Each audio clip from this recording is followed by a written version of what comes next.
La période estivale qui est déjà agitée sur les marchés, qui pourrait être houleuse cet été en bourse. Il faut dire que le contexte, les incertitudes économiques, géopolitiques et financières n'aident pas. Bonjour Laurent. Bonjour David. Laurent Saillard, journaliste au magazine Le Revenu. On peut prendre quelques précautions comme ça avant de partir en vacances pour couvrir un peu, pour sécuriser, on va dire, son portefeuille? Écoutez David, c'est vrai que l'été en bourse c'est rarement tranquille, hein. C'est une période qui est propice au relâchement, mais en fait souvent on constate qu'il y a des décrochages, des surprises. Alors sur très long terme, ça peut être parfois des hausses, parfois des baisses, mais il y a quand même quelques événements déclencheurs de crise qui en général se produisent pendant l'été. Juste un petit rappel, hein, le Koweït, l'invasion du Koweït par l'Irak en 1990, la crise financière en Russie en 98, l'éclatement de la bulle immobilière aux États-Unis en 2007, ou même le débâcle de Lehman Brothers en septembre 2008, c'était pas encore la fin de l'été, ou la crise de la dette grecque en 2011. Alors, est-ce que l'été 2022 risque lui aussi d'être agité? Bon, vous les avez rappelés, on connaît déjà tous les nuages qui sont là, qui alimentent la baisse, hein, la guerre en Ukraine, la politique zéro Covid en Chine, la reprise de l'épidémie, et bien sûr l'inflation très élevée, les tensions sur les taux d'intérêt. Donc effectivement, l'environnement déjà pour cet été 2022 n'est pas très favorable. Comment est-ce qu'on peut éviter, dans ce contexte-là, dégrader les mauvaises surprises? Dégrader et incertain. Oui, alors en tout cas, on peut essayer de se discipliner et se donner quelques règles, on va dire, de base et essayer de les suivre. La première par laquelle il faudrait commencer, c'est effectivement prendre une partie de ces plus-values parce que les marchés d'actions ont réalisé de très belles progressions en 2021. Et vous savez comme moi, David, qu'en bourse, on a gagné uniquement lorsqu'on a vendu et que les marchés peuvent brûler demain ce qu'ils ont adoré hier. Alors dans ce climat nerveux, effectivement, il faut savoir vendre et il faut simplement savoir aussi qu'on ne le fait rarement au plus haut, hein. C'est comme ça souvent qu'on loupe les bonnes occasions. Malheureusement. Et voilà, plutôt que de subir donc tous ces retournements de tendance, on peut par exemple se fixer une règle, une prise partielle de bénéfice, par exemple à 20% de gain. Au moins vous matérialisez vos plus-values, vous allégez une position. Ça ne veut pas dire que vous allez le faire sur toute la position. Vous pouvez garder, s'il y a une éventuelle poursuite de la hausse sur le reste de la ligne, d'ailleurs que ce soit des fonds ou bien des actions en direct. Un constat, c'est que par exemple au premier semestre, hein, au 30 juin aux clôtures, au premier semestre, le CAC 40 il a cédé 17%. Bon, mais dedans vous avez des valeurs comme Thales qui ont gagné 59%, Orange 18%, Total Energy 16%, Sanofi 13%. Et sur la même période, au 30 juin, Schneider Electric a cédé près de 39%, des valeurs comme Saint-Gobain ou Dassault Systèmes 33%, Legrand 32%. Donc tout ça est une histoire aussi de perspective, parce que si on regarde sur 10 ans, toujours à la fin du premier semestre, vous avez des valeurs comme LVMH qui gagnent toujours sur 10 ans 163%, Hermès 145%, Téléperformance 162%, ou même ST Micro 133%. Donc en fait, il faut se souvenir que la bourse c'est du long terme, mais il faut savoir régulièrement effectivement prendre des plus-values partielles. Voilà, savoir vendre, Laurent, mais aussi savoir acheter, avec peut-être en Ouais. étant un petit peu opportuniste quand on a perdu 20% en moyenne sur les Oui, parce bourses. que en fait, et d'ailleurs là, l'histoire récente nous le montre, hein, faut aussi savoir acheter quand les cours ont baissé, et d'ailleurs c'est souvent aussi très difficile à faire. Mais depuis la crise financière de 2008, on avait eu une décennie, on va dire, allez, 2009-2019, qui était assez qui a été très prometteuse pour les résultats en bourse, sauf qu'il y a eu de nombreux chocs, hein. Je citais celui de l'été 2011, mais il y avait eu le début de l'année 2016, la fin de l'année 2018 catastrophique. À chaque fois, c'était des replis de 20 à 30%.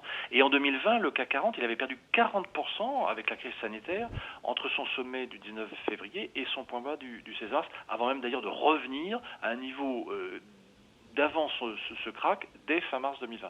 Donc en fait, il faut savoir effectivement entrer, comme on dit en bourse, au son du canon et non pas au son du violon, et en fait, du coup, de profiter des baisses.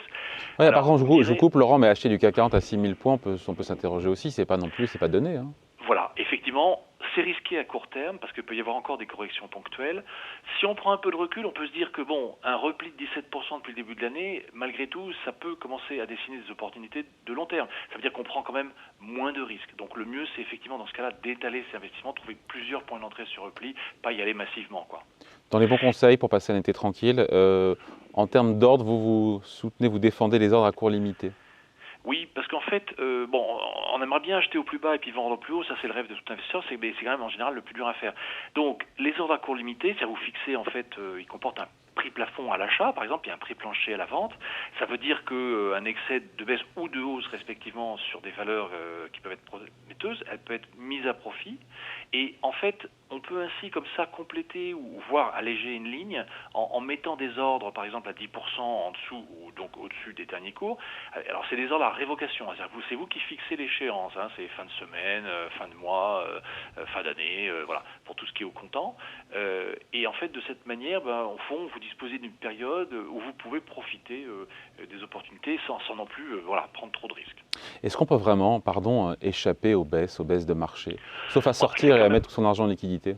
Ouais, alors c'est quand même difficile. Juste avant, effectivement, je pense qu'il faut, dans un contexte comme celui-là, augmenter les liquidités. Peut-être se souvenir aussi qu'il y a des méthodes aussi pour couvrir le portefeuille, soit ce qu'on appelle les ordres à seuil de déclenchement, les ordres stop, soit des produits dérivés, type les trackers bear, les turbo varant put par exemple. Bon, ce sont des techniques assez sophistiquées, mais qui peuvent permettre effectivement aussi de faire une couverture sur le portefeuille. Un avantage, par exemple, quand vous avez notamment certains produits dérivés, c'est qu'en fait, vous pouvez continuer à toucher les éventuels dividendes des actions que vous gardez en portefeuille parce qu'en fait, vous jouez la baisse du marché sur autre chose, sur des produits de couverture. Alors, les liquidités, oui, c'est-à-dire qu'en ce moment, il vaut mieux se mettre à l'abri. Alors, vous me direz, augmenter les liquidités, elle ne rapporte rien. Ah Oui, rapporte voire même on rien, perd de et l'argent avec l'inflation. D'autant plus qu'elles sont pénalisées par la poussée de l'inflation à 5,8% fin juin en France. Mais au moins, c'est des réserves qui ne vont pas être exposées aux secousses boursières. Vous passez, si j'ose dire, un été tranquille, elles seront toujours là quand vous revenez. Alors attention, on évite quand même les SICAV et les fonds monétaires, parce que le rendement est négatif à cause des frais de gestion prélevés, et puis parce qu'on est sur des taux directeurs toujours pour le moment proches de zéro.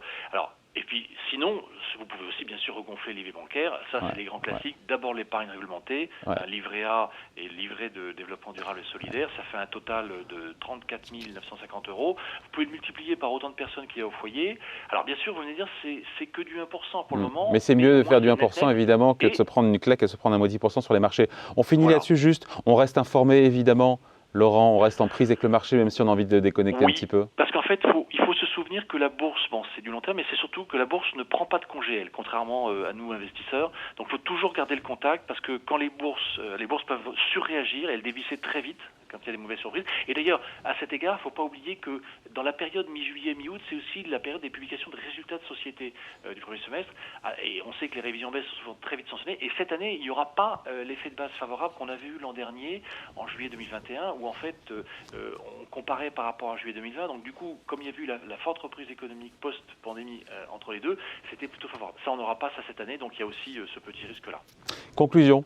Conclusion, Laurent, on n'échappe pas à la baisse quand même, il faut être franc, il faut savoir que la bourse c'est du risque, mais on peut au moins limiter les dégâts en prenant quelques précautions comme celles que nous avons évoquées ensemble. Ça peut vous éviter de devoir quitter la plage précipitamment, c'est déjà ça. Allez, merci pour ces conseils signés Laurent Saillard pour le magazine Le Revenu. Merci Laurent. Merci David.